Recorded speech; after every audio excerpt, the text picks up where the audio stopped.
disco de vinil ele surge em 1948, né? Surge por iniciativa da Columbia, que era uma grande gravadora, mas na verdade as experiências, né, com o vinil como suporte de música, né, como suporte de fonograma, elas existiam já desde os anos 20. Antes você tinha um formato que era de goma laca, né? Um disco que o pessoal chama de acetato, 78 RPM, que ele era um pouco menor do que o vinil e o material de que ele era feito não era tão flexível, então ele quebrava com mais facilidade. O vinil tem esse nome, né, porque ele é justamente feito de um material que se chama vinil. Originalmente, né, o vinil ele tem essa cor aqui, ó.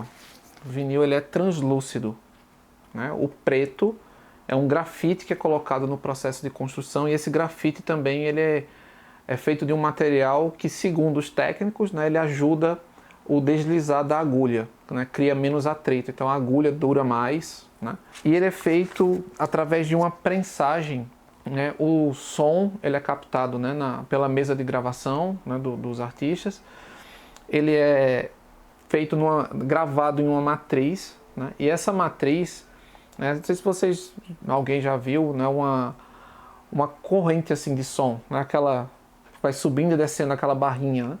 E é exatamente aquele movimento que essa gravadora faz em cima da matriz. Então essa matriz é uma espécie de um molde. E os vinis, né, que seriam retos, você cola, vai prensando, né, em cima do vinil virgem e ele vai marcando aquelas trilhas. A gente olha para o vinil, a gente não consegue imaginar, né, que na verdade aqui é cheio de fendas, né, com várias alturas, né, como se fosse uma cadeiazinha de montanhas, e que a agulha, quando desliza ali, ela vai justamente, aquele som que foi prensado, né, nas diversas alturas dentro dessa trilha, a agulha, quando bater, ela vai converter isso em som e jogar nas caixas. O grande boom do mercado fonográfico brasileiro acontece do final dos anos 60 até o final dos anos 70.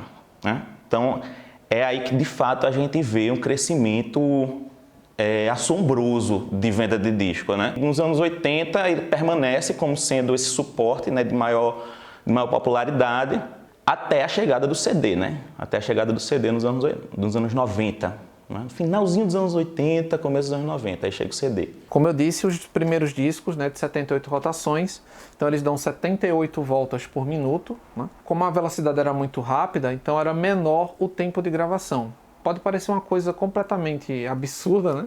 Mas descobrir que se o disco girasse numa velocidade menor, caberia mais músicas, duraria mais tempo, levou um certo tempo para se perceber isso. Então primeiro saíram os LPs de 10 polegadas, que era exatamente do mesmo tamanho do disco de 78 rotações, né? Mas aparece aqui, ó, long play 33, né?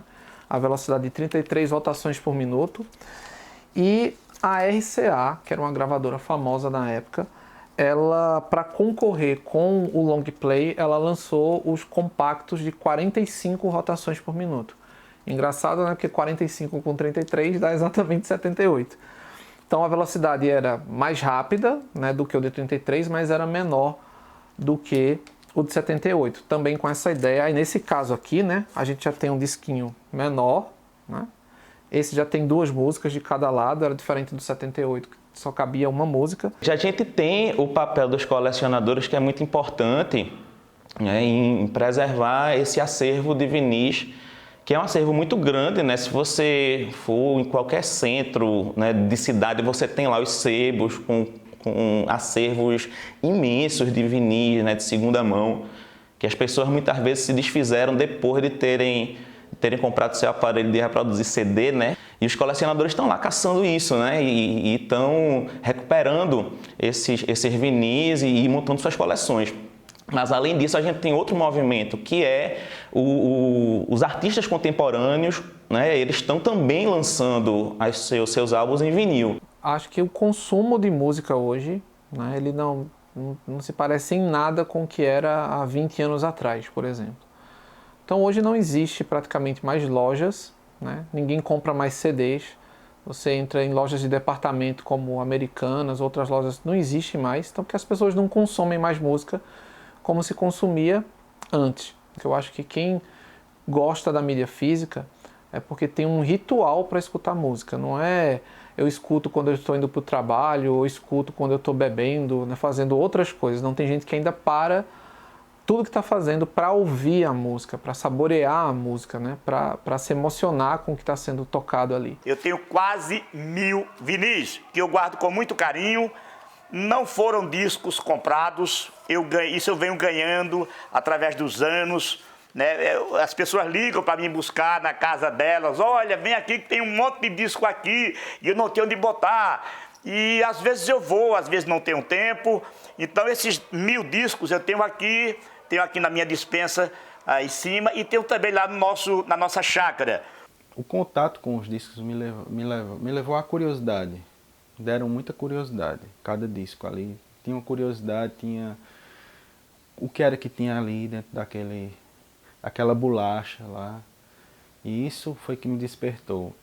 Eu comecei a colecionar mais pela curiosidade, porque quando eu era criança eu não tive acesso, não tive contato, porque lá na minha cidade teve muita enchente e a gente perdia tudo, tipo tudo que era de coleção, a minha família não tinha. Aí eu tinha uma curiosidade e meu pai falava muito da coleção que ele tinha. Foi, eu acho que, o ponto inicial. Minha relação com o ato de escutar música está muito ligado com meu pai, né? Porque meu pai também sempre gostou muito de música e como ele trabalhava, né, da semana toda, eu só estava em casa sábado e domingo, então o momento de ficar perto dele era o momento que ele ligava o som, né, para o 3 em 1, para a gente escutar música. Então desde cedo, né, a gente tinha essa ligação, né, esse grude. Eu comecei no rádio em 1968, serviços gerais, chamava office boy na época. Em 1970 eu passei a ser operador de áudio, que na época chamava controlista. Tem algumas profissões no rádio, funções no rádio, que não existem mais. Aí eu fui controlista na época, em 1970, depois passei a ser controlista e discotecário. Discotecário é uma profissão que não existe mais. E o que era discotecário? É quem tomava conta dos discos e era quem programava os discos para os programas. E o fator determinante foi quando eu descobri a música de Elvis Presley, né? Aí foi quando arrebentou tudo, assim. Elvis Presley, o filme La Bamba também, Ritchie Valens, aquela coisa de procurar aqueles artistas e ter aquele material comigo. É interessante isso, que hoje, infelizmente, as novas gerações não têm como ter aquele material ali. E eu queria ter aquele material, não queria somente ouvir emprestado ali em um site, em um stream, em uma plataforma digital. Eu queria ter aquilo comigo, aquela obra de arte concreta comigo. Meu pai tinha coleção desde criança e ele tinha muito apego com ela. Foi na cheia dos anos 2000, lá em Palmares, ele perdeu todos. Ele teve uma desilusão tão grande quando ele viu que ele tinha perdido, que isso ele sempre me contou. Eu tinha meu quarto cheio de discos. Quando eu cheguei em casa para ver, estavam todos perdidos, né? Ele disse que teve uma desilusão tão grande que assim, dava para aproveitar o disco, né? Mas ele disse que não queria, porque não ia ser a mesma coisa. E isso ele sempre me contava desde criança. E eu não sabia nem o que era o disco. Aí quando eu tive acesso, que eu levei, cheguei em casa com o meu primeiro disco, mostrei a ele ficou muito emocionado nesse dia. Então, desde pequeno, assim, que eu tenho essa relação com a música, e aí quando eu fui ficando adolescente também, né, fui mudando o gosto musical, gostando de outras coisas, então sempre juntava a mesada, aquela coisa, para também comprar discos, né, comprar discos das bandas que eu gostava, enfim. Então, desde que eu comecei a ter meus próprios, né, vinis, ali foi por volta dos 12 anos por aí, foi quando eu comecei a comprar meus primeiros discos. Tá aqui o primeiro LP do Jorge de Altinho, ó, que ele saiu sem capa, depois é que ele conseguiu dinheiro e fez a capa para vender. Aqui tá também, gente, o primeiro LP do Agnaldo Timóteo, Tudo presente, que eu ganho dos meus ouvintes. Primeiro LP do Aguinaldo Timóteo. Jackson do Pandeiro também, que morreu em 1982, foi um grande da música. Luiz Gonzaga, não é Luiz Gonzaga? Eu tenho bastante Luiz Gonzaga. Renato e seus Blue Caps, está aqui Renato, ó, um dos LPs dele. Bom, e se for mostrar LPs, a gente passa aqui 2, 3 dias. Esse aqui é o Ritmo dos Anos Dourados. Isso aqui foi uma enciclopédia, né? Primeiro Elvis, Ritchie Valens, La Bamba, uma enciclopédia do rock and roll dos anos 50 que passou a ser um dos meus estilos principais como artista. Então foi um disco assim que eu lembro que comprei num balaio, no Beco da Pequena de Ouro, uma das discos que tinha em Caruaru. Não era só uma que tinha em Caruaru. Então eu lembro que eu comprei tipo Saudão, assim. Até um dia que eu entrei, descobri um sebo na minha cidade. Aí foi ali que o mundo do vinil abriu pra mim. Nesse dia eu comprei o meu primeiro. Foi o Tempo Não Para, de Cazuza, que é um ao vivo. Que foi o que naquela hora me deu maior curiosidade. Aí depois eu comecei a pesquisar. O primeiro disco que eu comprei, né, foi esse aqui. É um disco do U2, que é a minha banda preferida de todos os tempos. Eu lembro que foi no dia 25 de junho de 92. Foi o dia que eu comprei esse disco numa loja que ainda hoje existe, que é a Metamorfose. Comprei, a loja era na época ali na Rua Duque, eu comprei lá, juntei algumas semanas de mesada e vim a Caruaru, que eu morava em Altinho, vim para Caruaru para comprar esse disco. O vinil, ele traz uma emoção muito grande, especialmente para mim, porque você pegar o vinil, retirá-lo da capa e colocar numa vitrola ou toca-discos é algo de fantástico. E ver aquele bolachão rodando e você ouvindo a música, isso não tem preço. Dos LPs de Roberto, claro, tem muitos, mas eu vou destacar esse aqui, Em Ritmo de Aventura, porque 1967, os cinemas exibiam o filme e esse LP foi vendido. Esse LP foi o presente de Natal de muitas famílias, de muitos namorados, né? Fez o casamento de muita gente namorou, ficou noivo, naquele tempo ficava noivo, hoje não mais, né? E se casaram ouvindo as músicas do Roberto Carlos. Então, na minha história, não tem preço tirar um disco desse, tem até uma capinha de plástico aqui, foi colocada depois. Tirar um disco desse, de Roberto Carlos, pega assim, ó.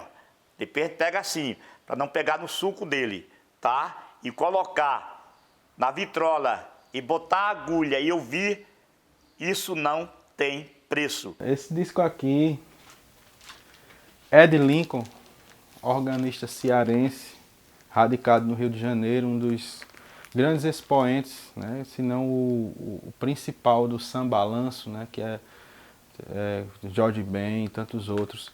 É um ritmo bem brasileiro que caminhou de mãos dadas com a bossa nova. Eu sei disso hoje, mas na época eu não sabia. Eu achava interessante essa capa, esse colorido, né, da década de 60, até hoje eu acho fantástico. E estava lá nos discos do meu pai. Aí certa vez à tarde, eu acho que estava de férias, criança, acho que eu tinha 9 anos, 8, 9 anos. E disse, eu vou me trancar no quarto dos meus pais, vou pegar uma agulha de costurar e vou ver como é esse negócio, a curiosidade pelo vinil. E vou ver como é isso, eu vou ver se arranha mesmo. Aí fiquei. A agulha não arranhou. Só que aí eu não lembro como foi, eu acho que eu joguei no chão isso aqui. Eu joguei, quebrei, perdi praticamente 2 faixas. Então ele é especial por essa lembrança aqui, né, esse marco. E escondi, meu pai, eu acho que ele nunca nem se deu conta. Eu escondi e trouxe ele comigo até hoje e passei a ser fã desse disco. Eu tenho um disco que pra mim tem fundamental importância na minha coleção e na minha vida, que é o disco Gasquet-Malt, de Engenheiros de Havaí. Que foi o primeiro de Engenheiros que eu comprei, que é a minha banda preferida. E a primeira vez que eu vi Humberto, o vocalista que é meu ídolo, Eu cheguei para ele, entreguei o disco e ele autografou. Eu tenho até hoje, eu acho que para mim é o disco mais importante na minha coleção. Esse aqui foi o meu primeiro disco, né, que foi o primeiro LP, acho que é o segundo LP, na verdade, que é da Turma do Balão Mágico, então já foi um presente de Dia das Crianças de quando eu tinha 5 anos. Né? Aí eu ganhei de presente Dia das Crianças o LP do Balão Mágico, então esse foi o meu primeiro LP. Na minha aquisição de discos, além de eu ganhar dos meus ouvintes, alguns artistas me presentearam, como esse aqui, ó, do Gerard Adriani, o saudoso Gerard Adriani, tá aqui, ó, ele participou do meu programa e me deu esse LP na época, autografou, né? Eu, a princípio, comprava nas lojas, né, de Caruaru, depois nos sebos, primeiramente Metamorfose Discos, e depois também, ao mesmo tempo, Moisés Discos. Aí depois Ciron abriu, né, o sebo dele, o Canto da Música. Comprei muitos discos na Feira do Troca de Caruaru também. Cheguei a comprar em Peninha, que é outro lendário colecionador e vendedor de discos, né, lá na feira. Tinha também um senhor chamado Prefeito, que tinha uma banca na Feira do Troca. Cheguei a comprar discos na feira e também na casa que ele tinha, uma casa lá no Salgado, cheia de discos. Cheguei a comprar, e na internet também, no Brasil e do mundo, já comprei discos de vários lugares. Eu gosto de comprar pessoalmente, físico, eu não gosto de comprar pela internet. Que é uma coisa que na internet você tem muita facilidade de encontrar o disco que você quer. Mas eu acho que a história de você achar ele, tem discos que eu procuro desde 2010, que eu acho na internet ele num preço acessível. E prefiro não comprar e tentar achar físico.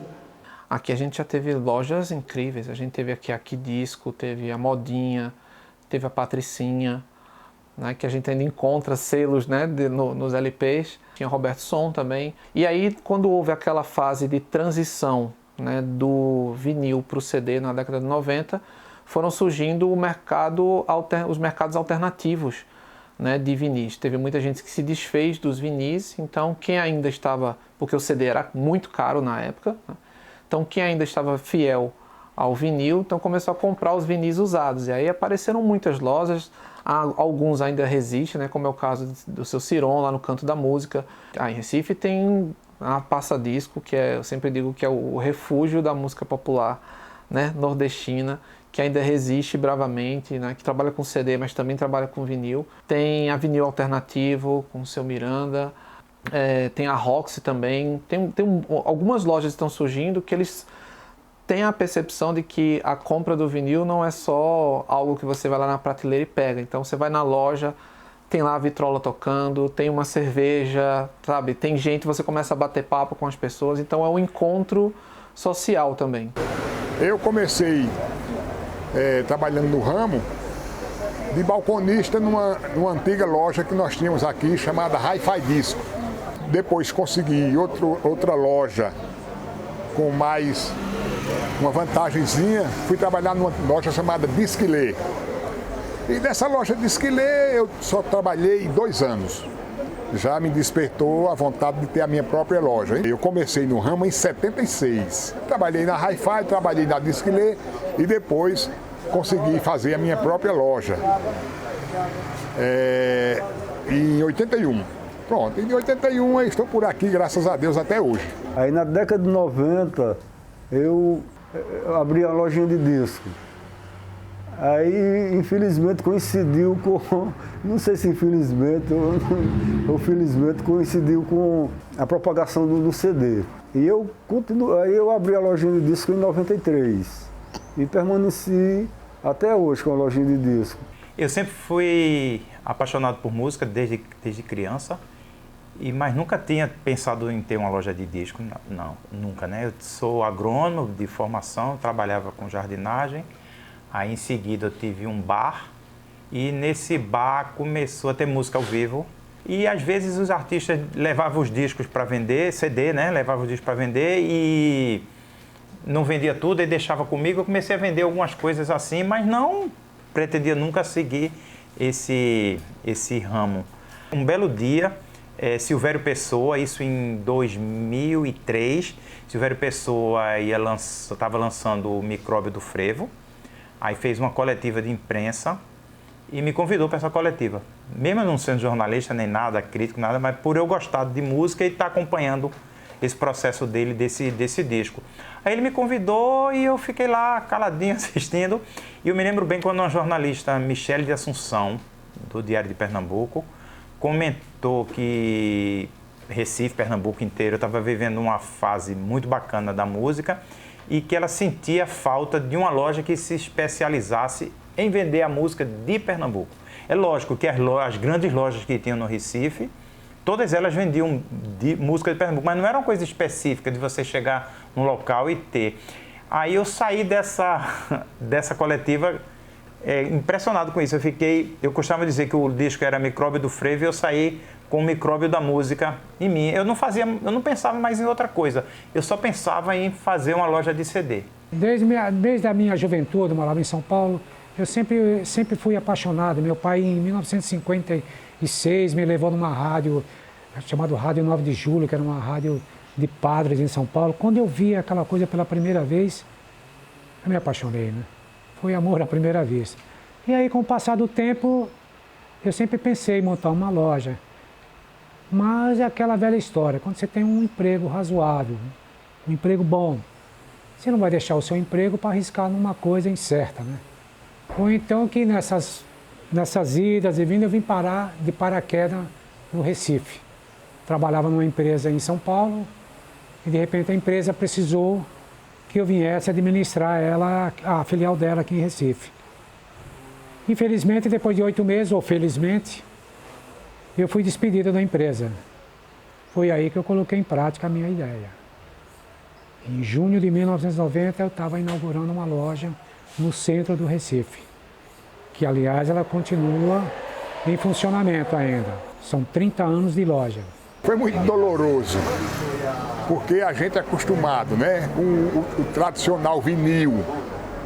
E, de repente, começou a mudança para a época do CD, do compact disc, como chamam. Foi muito, quer dizer, foi doloroso por uma parte, porque a gente teve que se adaptar. E nessa adaptação, todo mundo perdeu. Aí muitas coisas mudaram nesse ramo. Muitas coisas mudaram mesmo. E até hoje, né? Hoje você vê que praticamente não tem mais loja de disco, né?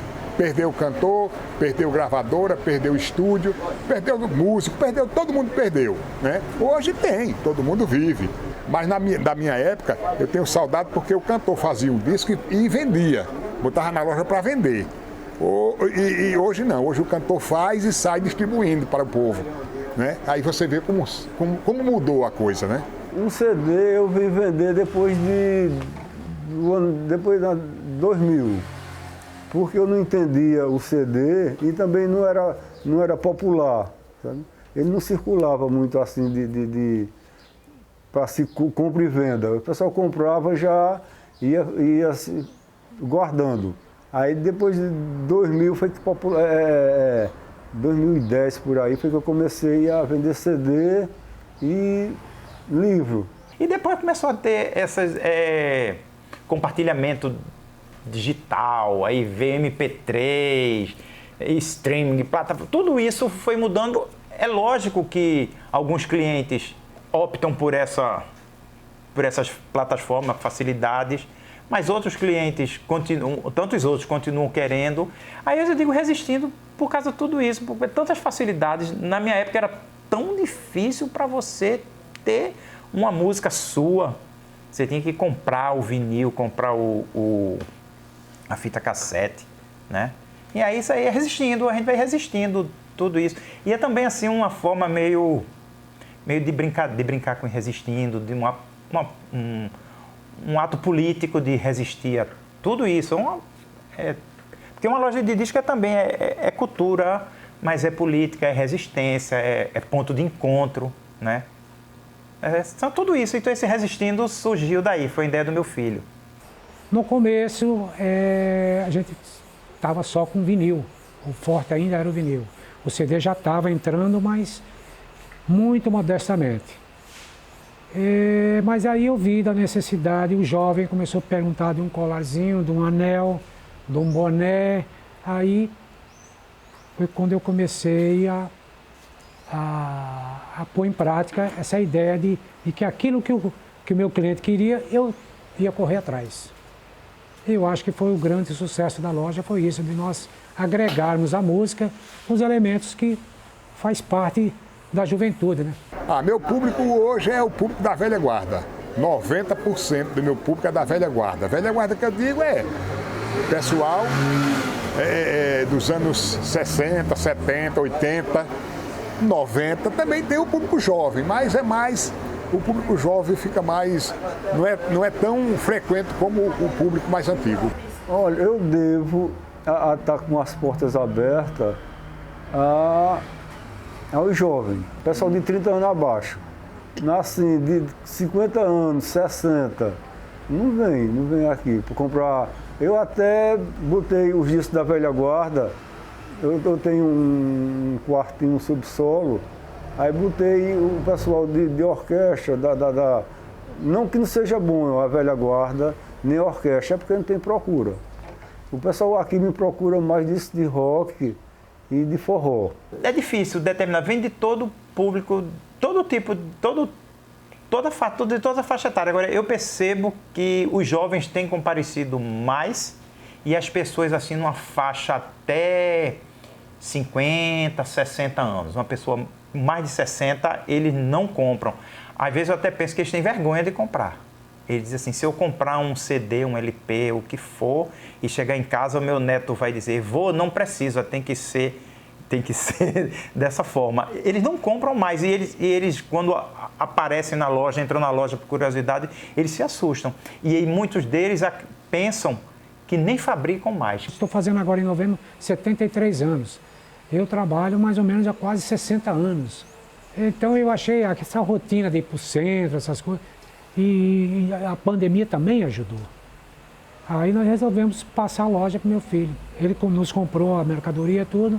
Hoje eu trabalho em casa, eu vendo acho que quase 30% do que eu vendia na loja física. Não preciso sair de casa, não tenho despesa. Eu anuncio todo dia uma média de mais ou menos 25 itens. Eu, à tardinha, assim, 2, 3 horas da tarde, eu anuncio CDs. Depois, à noitinha, assim, a partir das 7 horas, eu começo a anunciar os LPs. É começar a anunciar e o pessoal, eu quero, separa para mim. Da loja virtual tem de tudo, viu? Tem desde o garoto, assim, de 15 anos, ao senhor de 60 anos, até 70 anos. Lógico que numa quantidade menor, né? Mais de 50, 40, tem muitos. As inovações não são mais, como se diz, presentes aqui, porque você vê, eu trabalho ainda com discos, com LPs, eu tenho LPs para vender aqui. O que é que eu estou fazendo? Para mim não sair do mercado, eu estou negociando e fazendo comércio com discos usados. Muita gente tem os discos e quer quer passar para um pendrive, ou quer se desfazer. Não, eu tenho os discos em casa que está tomando lugar e não sei o que. É isso, vem aqui, a gente faz um precinho bom e eu compro. E sempre tem gente querendo. Tem colecionador, tem gente que vem, mas rapaz, você tem esse disco, aí a gente vai vivendo assim. A partir de 2005, aí deslanchou o comércio de disco. Aí, pronto, um grande aliado para o disco é a internet, porque eles valorizam muito. Eu vendo aqui, tem discos que eu vendo aqui, a Roberto Carlos, eu vendo a R$5. Na internet é 50 um disco. Aí eu vendo um disco aqui por 30, na internet é 200. A internet foi quem deu uma guinada muito grande, valorizou muito, se deve muito à internet. A gente tem aqui os CDs e DVDs virgens de fábrica, lacrados, que eu compro tanto dos fornecedores como dos artistas independentes, dos selos independentes. Então tem esses dois fornecedores. O vinil também, tem os novos que compram ou dos artistas ou dos fornecedores.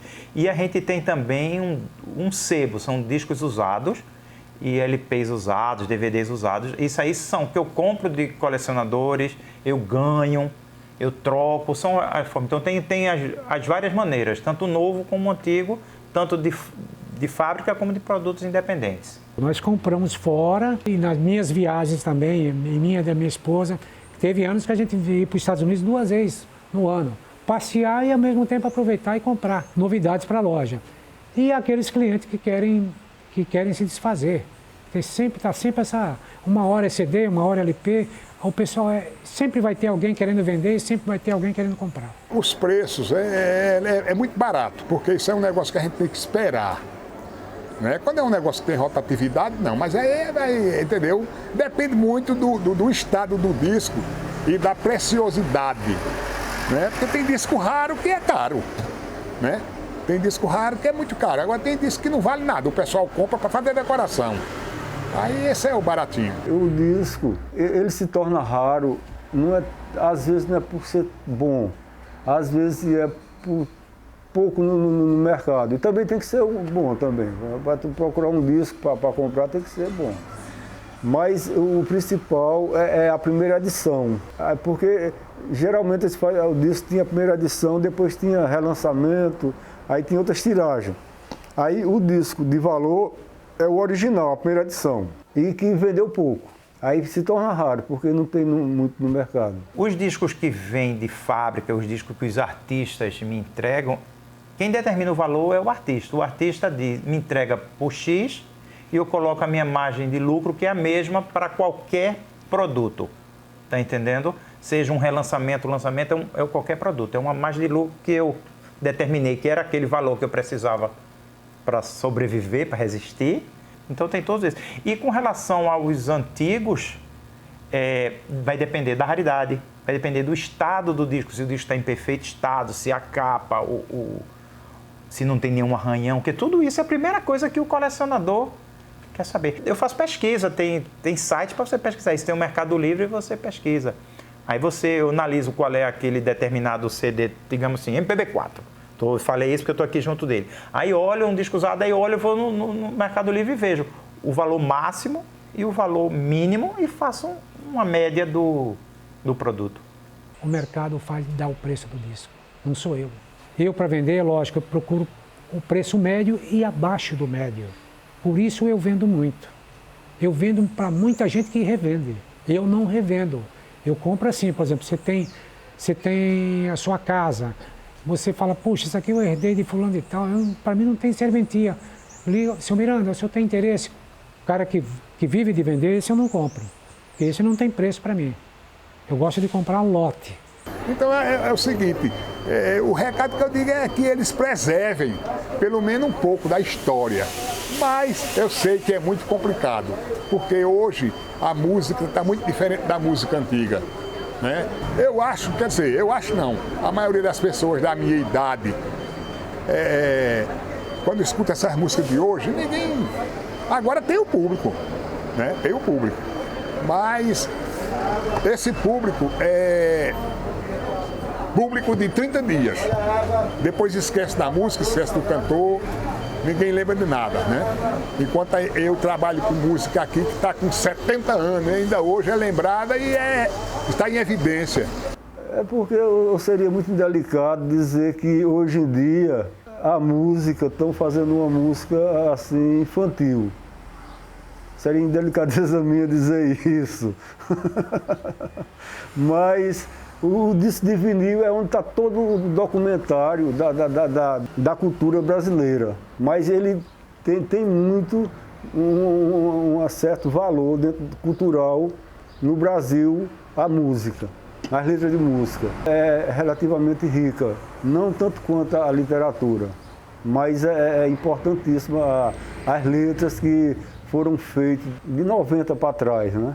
90 para trás tem muita poesia nas letras de música. Cada vez eu tenho percebido que as tiragens, eu e todo mundo, as tiragens de CD vêm diminuindo. As tiragens de vinil, quando os vinis voltaram, sempre foram tiragens pequenas, de 300, 500 unidades, as tiragens iniciais. E muitos deles nem têm uma segunda tiragem. É mesmo feito aquelas 300 cópias. Você tem uma obra de arte em casa. Aí eu acredito, vão continuar lançando disco. A quantidade de disco é assustadora que lançam ainda. Agora, a quantidade de títulos Agora, as quantidades de cada título são bem menores. E tem discos que são tão raros que, às vezes, eu não consigo comprar o disco. Antes mesmo do disco, os artistas já vendeu para os seus amigos, as suas redes sociais e seus fãs. Tem diversos títulos que eu não consegui comprar. E isso vai ser uma tendência. Você tem que estar ligado, você tem que estar sempre atento. Olha, eu acho que, por enquanto, é um céu de brigadeiro. Mas quem é que pode garantir amanhã o que uma Apple pode inventar? Você entende? Ninguém sabe. E é interessante a gente perceber essa volta do vinil, de certa forma, né? Porque as vendas de vinil agora, surpreendentemente, elas estão aumentando. Né? Quer dizer, uma mídia que foi superada há 20 anos atrás, ou há mais de 20 anos atrás, 25 anos atrás, né? Hoje está voltando com tudo, né? Os vinis hoje são muito mais caros do que eram naquela época, porque agora eles se tornaram artefatos de luxo, digamos assim, né? Artefatos para colecionadores. É isso, as tecnologias antigas elas vão ganhando novos significados, né? Embora elas não façam mais parte do nosso cotidiano com tanta intensidade, nem com tanta presença, mas elas continuam aí.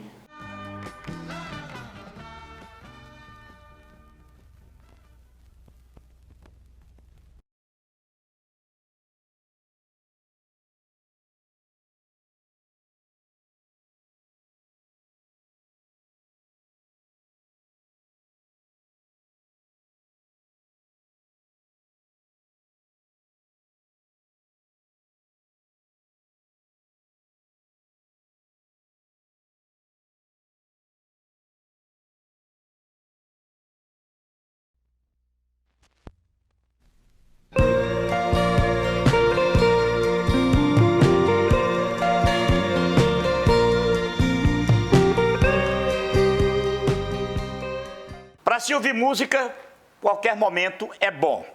Mas, se você estiver de cabeça quente, é melhor ainda para esfriar a cabeça, né? Mas eu sempre que tenho tempo, né, sempre que posso, escuto. Não tem aquela, não é uma hora marcada para ouvir música. Eu, pelo menos, sou assim. Eu não vou ouvir música antes de dormir, eu não vou ouvir música assim que acordar, ou antes do almoço, ou depois do café. Não.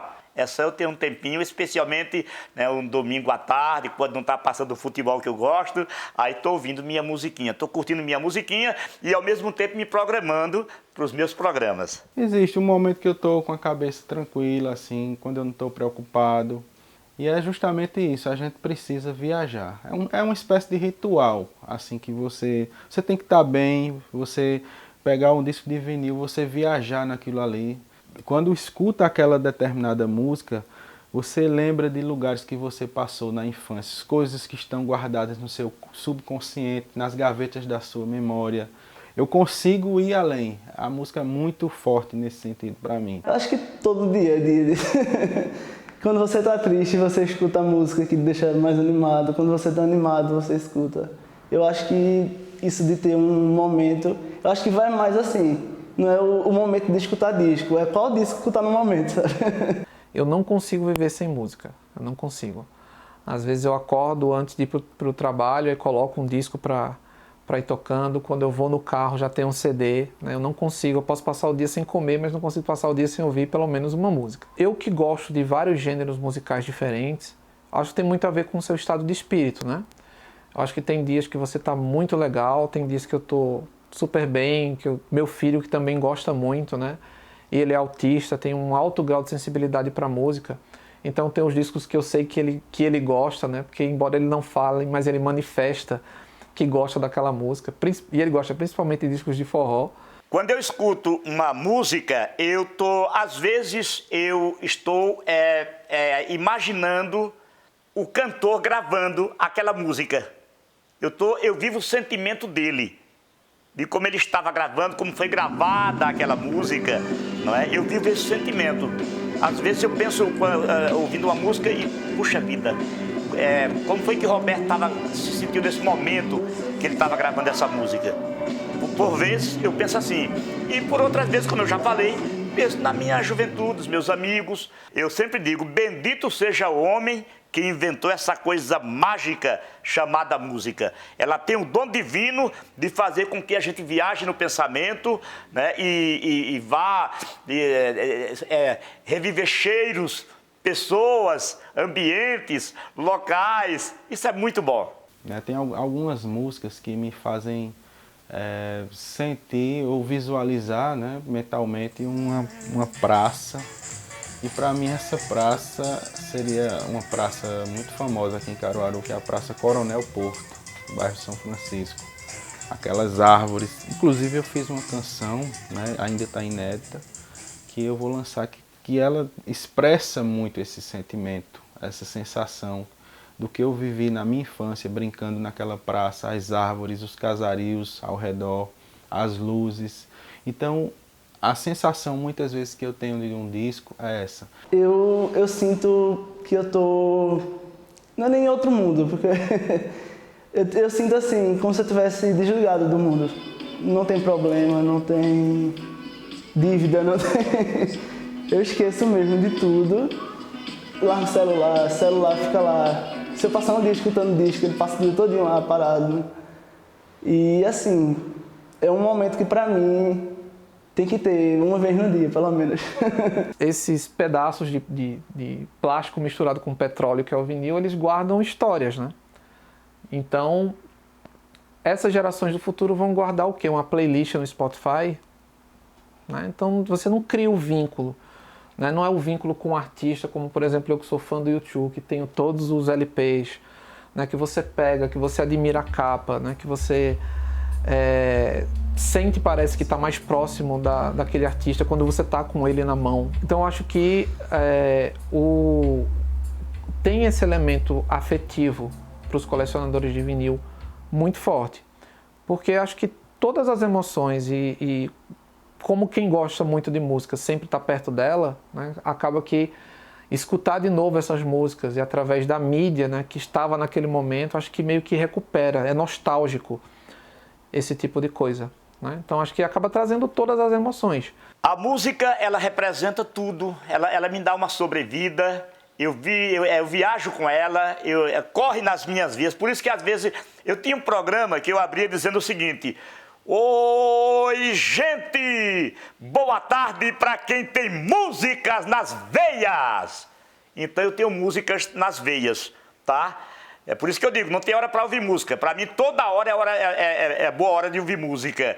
Então, a música está na minha vida, eu vivo a música. Depois que eu descobri, né, fiquei apaixonado, e hoje sou um apaixonado pela música, mesmo o rádio sendo jornalístico, mas ainda bem que encontraram um espaçozinho para me comandar um programa que é essencialmente musical. A música representa, principalmente para mim que vivo da música, sou artista, sou produtor e não preciso dizer que sou apaixonado por música, né? Ela tem um significado grandioso aqui nesse mundo para mim, porque ela é espiritual, ela me transporta, ela já foi e é meu ganha-pão, ela me faz sentir realizado. Ela foi a minha autoafirmação na adolescência, quando eu não sabia, eu tinha timidez de expressar o que eu sentia, a minha voz. Então a música tem vários significados para mim. A música trouxe para mim tanta coisa importante, que é uma das coisas mais importantes da minha vida, porque me aproximou muito do meu pai, me aproximou muito do meu avô, do meu irmão. Tipo, eu era meio afastado do meu irmão. E por causa da música, a gente foi tendo um assunto, sabe? E assim, a música sempre agregou muito na minha vida. Minha relação é muito presente com a música, para tudo. Eu acho que a música é o principal alimento da alma do ser humano. E eu acho que a música entra, né, numa esfera que transcende o corpóreo. Então acho que é um alimento necessário, pelo menos para mim, mas não para minhas necessidades fisiológicas, né? Mas para a minha alma, né? Meu espírito. Preciso de música, não consigo viver sem ela. Bem, praticamente toda a parte principal da nossa carreira, toda está registrada em vinil, em discos de vinil, os famosos LPs, né, que se chamava na época. Bom, apesar do grande progresso que foi essa era digital, as facilidades que nos trouxe, o acesso que a gente hoje consegue ter aos novos lançamentos, até lançamentos internacionais, que naquela época, no nosso tempo, era uma coisa assim, se eu for lembrar, tempo dos Beatles, era uma coisa que a gente ansiava, ficava esperando com ansiedade, que alguém trouxesse de fora o novo lançamento, o novo álbum dos Beatles ou de outros artistas. Era uma coisa assim muito emocionante. Hoje é muito mais fácil, você tem um acesso muito mais fácil, né? Só tem uma coisa que eu acredito que é o lado afetivo de ter nas mãos o objeto disco. O objeto com toda a arte que envolvia, né? Além do conteúdo musical, capa, encarte, todas as informações que um LP trazia, né? Isso tudo aí eu acho que transforma o disco numa coisa realmente insubstituível. É como eu digo mesmo, é um valor sentimental, afetivo. Por isso eu acredito que ele nunca vai morrer.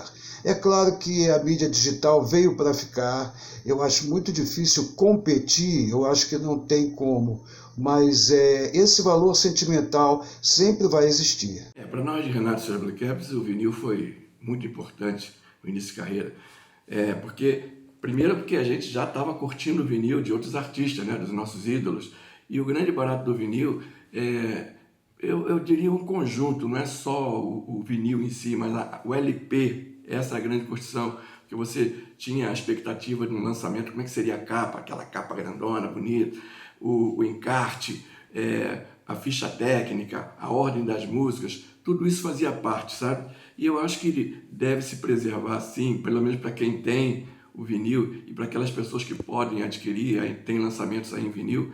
Por esse lado, eu acho muito por um lado meio romântico da coisa, sabe? Eu acho muito legal uma parte da história, né, do disco, muito importante. Eu acho que é válido quem não tem adquirir e quem já tem preservar os seus. Quem tem disco vinil em casa, guarde com muito carinho, né? Pode até ser peça de museu, mas vale a pena. Mostre para os seus filhos, mostre para os seus netos, bisnetos, porque é uma importância muito grande o disco vinil. Como eu já falei, é a matriz, é a raiz de tudo. Tudo começou pelo vinil. Toda essa mídia importantíssima que tem hoje, não é? Maravilhosa, com esse som maravilhoso digital, mas tudo saiu daqui, ó, do vinil, tá? Foi a primeira mídia e a primeira a gente sempre guarda no coração. Para mim é importante devido a toda essa carga emocional que eu citei, toda essa história. Que aquilo que a gente vive não tem como você apagar, né? Indelével. Além disso, eu vejo cada disco como uma obra de arte. Você já imaginou o que seria se a gente não tivesse as obras de Michelangelo, né, de Da Vinci, de tantos outros artistas? Então, para mim, o vinil tem esse mesmo peso, né? Então, para mim, foi uma grande realização, inclusive, conseguir lançar minha música em vinil. É uma importância de um legado, é como que uma cápsula do tempo que alguém levou para a Lua ou coisa do tipo. Então o vinil, ele tem esse legado histórico. Porque como eu disse mesmo, eu nasci em 98, o disco já tinha saído do mercado e eu comecei a acompanhar a volta. Como eu comecei nos anos 2000, o vinil voltou mesmo a ser febre novamente, mas para o final da década, né?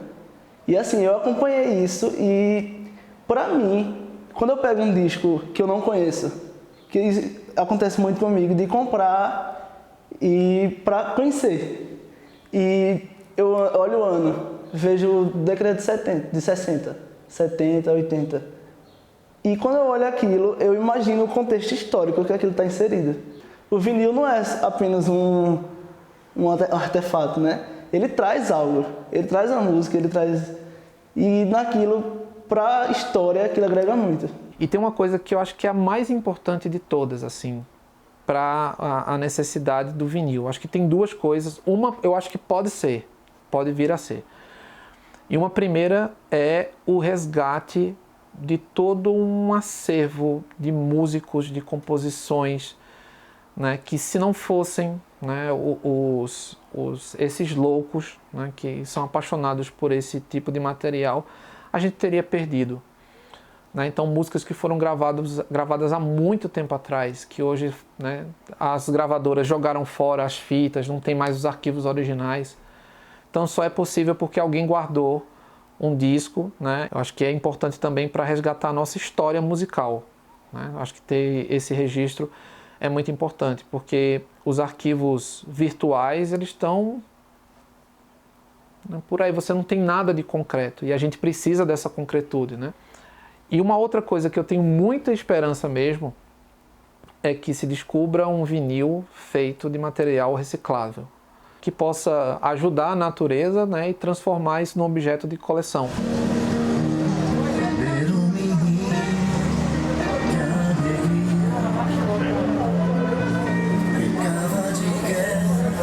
Esta loja significa um pouco da minha vida.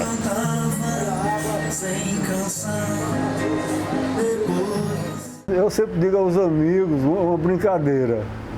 Eu digo, se eu ficar milionário, eu vou ter saudade de ter uma loja de disco.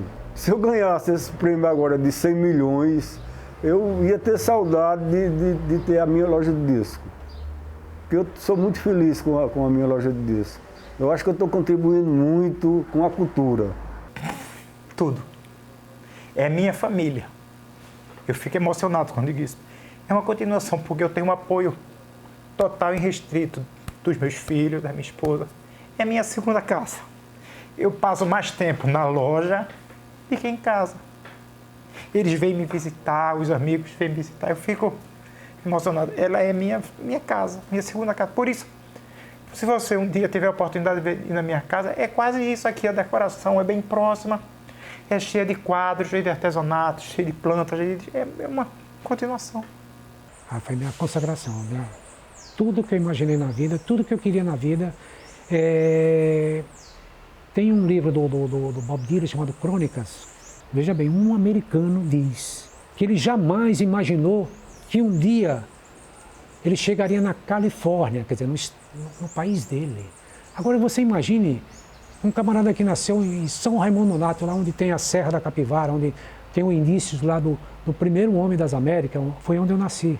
Chama-se São Raimundo Nonato, no Piauí. Agora, você imagine um camarada que nasceu lá, rodando o mundo, indo a Paris, indo a Londres, a Lisboa, o que você imagina, Dublin, Toronto. Então, de vez em quando eu escuto alguém falar assim para mim, você deu sorte. Será que foi sorte? Eu sou um sobrevivente, acima de tudo. Olha, eu vejo o vinil com um futuro comercial interessante, sabe? As pessoas estão se interessando cada vez mais, né, pelo vinil, estão voltando a comprar vitrolas, né? Aí tem gente que estava com a vitrola antiga em casa quebrada, mandou consertar para poder comprar novamente vinis. Quando o artefato ele volta a ser comercializado, as pessoas vão em busca dessa experiência, né? Dessa experiência nostálgica, né? Dessa experiência da memória afetiva. Para as pessoas mais jovens acaba sendo uma coisa meio cult também, né? Meio vintage. Então, assim, tem também o seu valor, embora não tenha esse elemento da vivência, da experiência do passado, né? Quem sabe, né, daqui a uns 20, 30 anos, o CD também não tenha a sua onda de nostalgia, né, e comece a despertar também o interesse dos colecionadores como o vinil desperta hoje, né? Não sei, a gente não tem como saber. Agora, eu vejo que o vinil ele veio para ficar, né, ele voltou para ficar.